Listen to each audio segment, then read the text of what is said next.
ত্রয়োদশ জাতীয় সংসদ নির্বাচনকে সামনে রেখে নলডাঙ্গা উপজেলায় দাঁড়িপাল্লা প্রতীকের গণসংযোগ।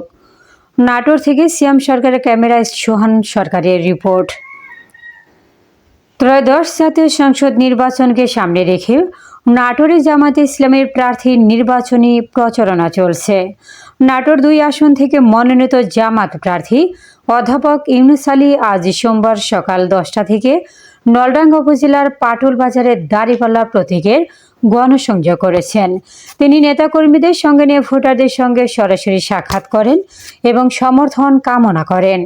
এ সময় তার সঙ্গে উপস্থিত ছিলেন নাটোর জেলা জামাতের যুগ্ম সম্পাদক আতিকুল ইসলাম রাসেল, নির্বাচন সদস্য সচিব আলী আল মাসুদ মিলন, এনসিপি নেতা শাওন সহ জেলা ও স্থানীয় পর্যায়ের নেতাকর্মীরা।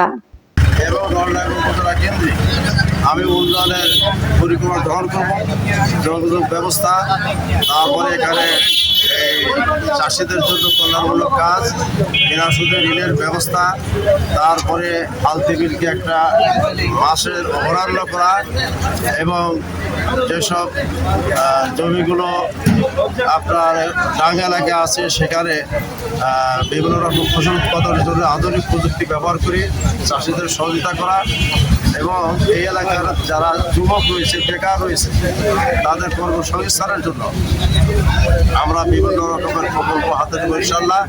বিশেষ করে চাকরি ব্যাপারে আমরা সহায়তা করব। আমাদের কাছ থেকে চাকরি দিতে হলেও আমরা সহায়তা করলে একটা পয়সা আমাদেরকে দিতে হবে না। আমরা যুবকদের কর্মসংস্থানের ব্যবস্থা করব। আমরা নারীদের ব্যাপারে তাদের অধিকার ফিরিয়ে দেওয়ার জন্য আমরা চেষ্টা করব, তাদের মর্যাদা আমরা দেব এবং তাদেরকে উচ্চশিক্ষিত করার জন্য।